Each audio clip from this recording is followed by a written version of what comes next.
Então, vamos à nossa aula? Sejam bem-vindos ao tema Custos Padrões, administrando a exceção. Os custos padrões foram inicialmente introduzidos no Japão após a Segunda Guerra Mundial, segundo a Nippon Electronics Company, NEC, uma das primeiras empresas japonesas a adotá-la para todos os seus produtos. Aliás, os japoneses têm sido grandes professores em termos de administração para o mundo moderno. Todos nós utilizamos padrões, não é mesmo? Os padrões estão presentes no cotidiano das pessoas, então nada mais conclusivo do que considerarmos que eles também sejam utilizados amplamente na contabilidade gerencial. Olha os japoneses aí novamente. Muitas outras companhias japonesas acompanharam a NEC após a guerra e desenvolveram sistemas de custos padrões, definindo vários modos para empregá-los, seja por gestão de custo, em planejamento e controle orçamentário, para a formação de preços e elaboração de demonstrações financeiras. Estamos falando frequentemente sobre comportamento de custos e a necessidade de o gerente contador ou administrador de analisá-lo. Comportamento de custos é aquilo que fazemos para verificar quais são as alterações, quais são as necessidades que irão afetar o sistema de custos e, quem sabe, até o volume, o lucro, dentro dessa nossa análise de relação de custo, volume e lucros. Esta prática, analisar comportamento de custos, provavelmente irá levar à observação de padrões de custos que ocorrem ou que se espera que ocorram, de forma mais ou menos repetitiva ao longo do tempo. Garrison e Norin, à página 306, consideram o padrão como uma referência, uma norma para a avaliação de desempenho e exemplificam utilizando as edificações em que moramos, que devem ter seguido padrões estabelecidos pelos códigos de construção. Todos nós convivemos com diversas formas de padrões, saibamos ou não. Por exemplo, quando uma pessoa decide que vai cuidar de sua saúde, por meio de estratégias que envolvam alimentação e exercícios físicos, por exemplo, seu comportamento passará a se subordinar a determinados padrões de alimentação e de exercícios físicos, de modo a realizar a sua meta. Mesmo a ideia de saúde também segue determinados padrões estabelecidos pela Organização Mundial de Saúde. A comparação das condições de saúde de inúmeros indivíduos passa a ser utilizada como referência ou como padrão para as pessoas que estão dentro de uma mesma faixa etária. A utilização de padrões é muito ampla tanto no meio empresarial quanto no meio científico. De novo, se os padrões estão presentes no cotidiano das pessoas, então nada mais conclusivo do que considerarmos que eles também sejam utilizados amplamente na contabilidade gerencial. Você já parou para definir os seus padrões ou para observar a que padrões você está submetido? Faça isso, um exercício interessante. Nesta aula, os padrões estão relacionados à quantidade e ao custo dos insumos empregados na produção de bens ou na prestação de serviços. Observe o slide. Para Eliseu Martins, a página 315, existem diversas acepções de custo padrão. A primeira diz respeito a uma situação ideal de custos. Como isso seria? Quase que fabricada pelos administradores. E seria alcançada com o uso dos melhores materiais possíveis, com a mais eficiente mão de obra, com a utilização plena da capacidade de produção, sem qualquer parada por qualquer motivo, a não ser as relacionadas à manutenção programada. Uma ideia interessante, não é mesmo? Mas de onde veio essa ideia? Essa ideia teria surgido quando as empresas passaram a calcular minuciosamente tempos e movimentos de modo a estabelecer, fabricar padrões excelentes de comportamento e, consequentemente, de custos.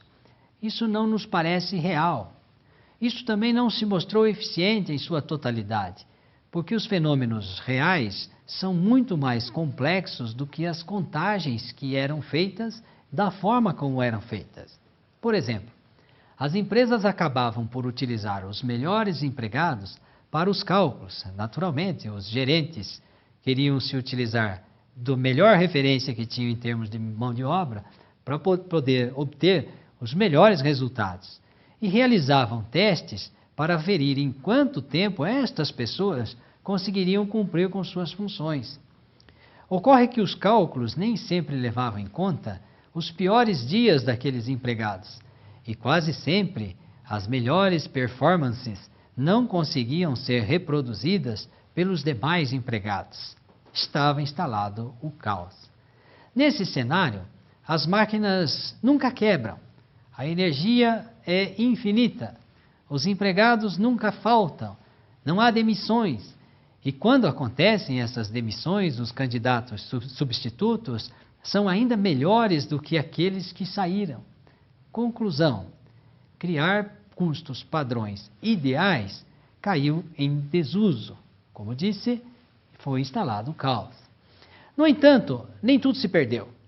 A experiência reunida serviu como base para se evoluir e encontrar alternativa viável para a utilização do custo padrão. É por isso que eu peço que prestem atenção no próximo slide. Nesse sentido, ainda segundo Eliseu Martins, na mesma página 315, surgiu um outro conceito muito mais válido e prático: o custo padrão corrente. Este diz respeito ao valor que a empresa fixa como meta para o próximo período, mas com a diferença de levar em conta as deficiências sabidamente existentes em termos de qualidade de materiais, mão de obra, equipamentos, fornecimento de energia, entre outros. Em outras palavras, os custos padrões correntes são valores que a empresa considera que são difíceis de serem alcançados, mas não são impossíveis. Estes são estabelecidos com base não somente em estudos teóricos, mas também em pesquisas e testes práticos individuais para cada organização, mediante cálculos não distantes da realidade. Isso significa considerar efetivamente os equipamentos que possui e que estão à sua disposição e não os equipamentos que deveria ter. Por isso, o custo padrão corrente é bem mais elaborado. Tão bem elaborado que os gerentes costumam se reunir com engenheiros e contadores para estabelecer quantidades e custos padrões para cada insumo principal, como matérias-primas e mão de obra.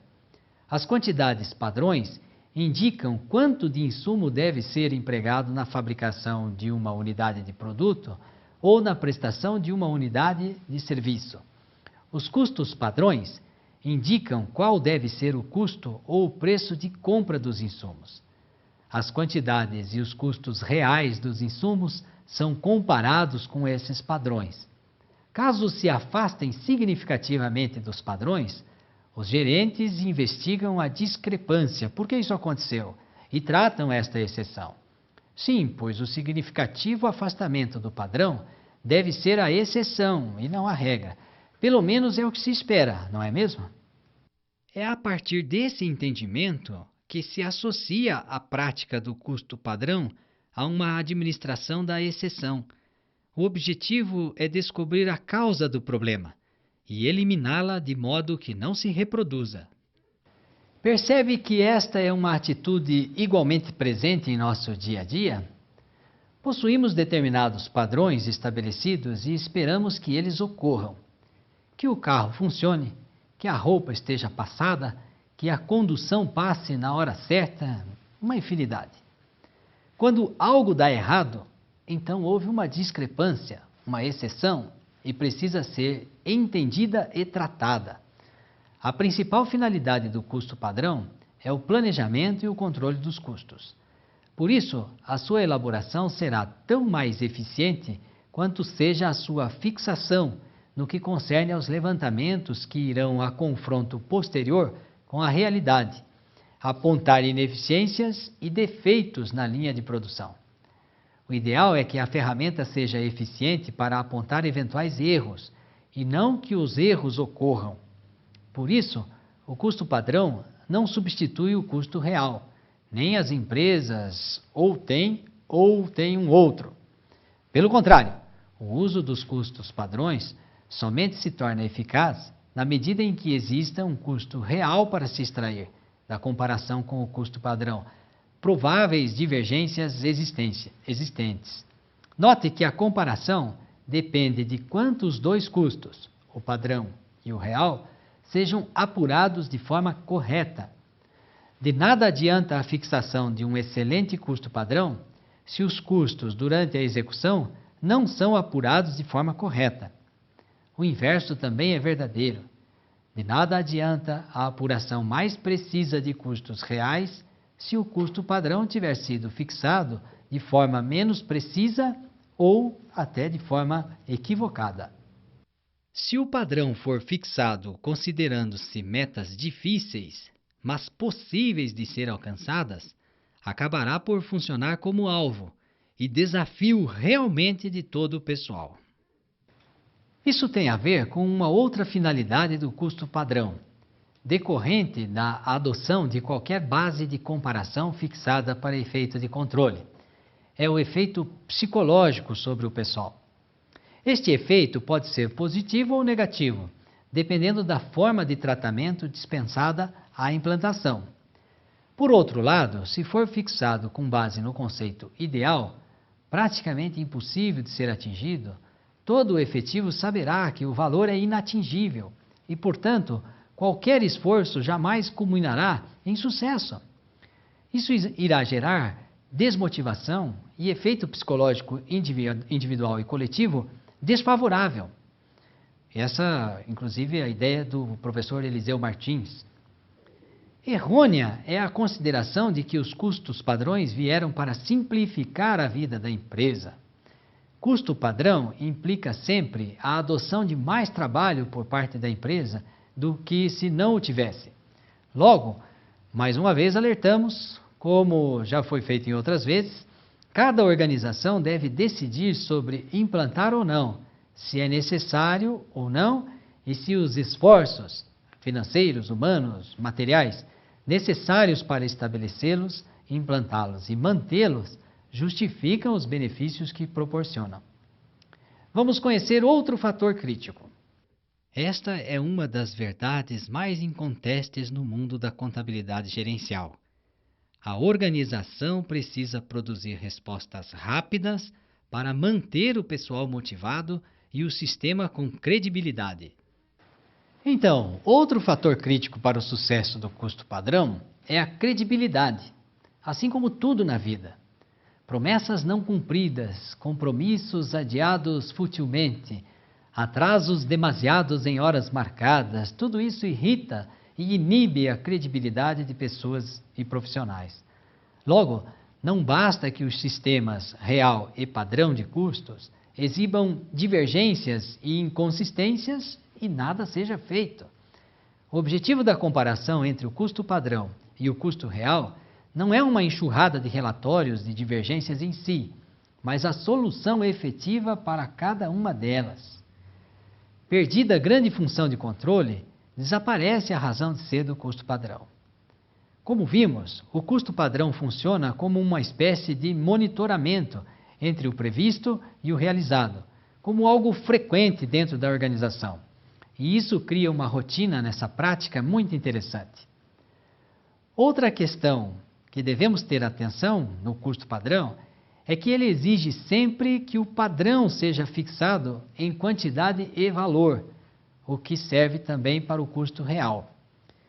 Isso cria uma rotina em termos de cultura de controle, ao se valer de registros do padrão e do real em quantidade e valor, um exercício altamente salutar para as organizações. Garrison e Norin, a página 307, acostumados a trabalhar com grandes organizações, afirmam que as empresas de fabricação frequentemente adotam sistemas de custeio padrão altamente desenvolvidos, em que os padrões de materiais, mão de obra e custo indireto estão estabelecidos detalhadamente para cada produto. Cremos e defendemos que o estabelecimento dos padrões deva ser um trabalho multidisciplinar, em que o gerente contador e o administrador participem ativamente. A multidisciplinariedade irá favorecer a fixação dos padrões, especialmente no que se referir a questões técnicas de produção, normalmente atribuídas à engenharia de produção. Nesses casos, o gerente contador e o administrador são munidos com uma grande quantidade de informações pertinentes aos insumos necessários à produção de uma unidade e seus respectivos custos. Mas como fazer isso? Numa outra aula, quem sabe, poderemos verificar de forma sintética como realizar o estabelecimento dos custos padrões. Por hora, é só. Por hora, terminamos por aqui. Um grande abraço e até a próxima oportunidade.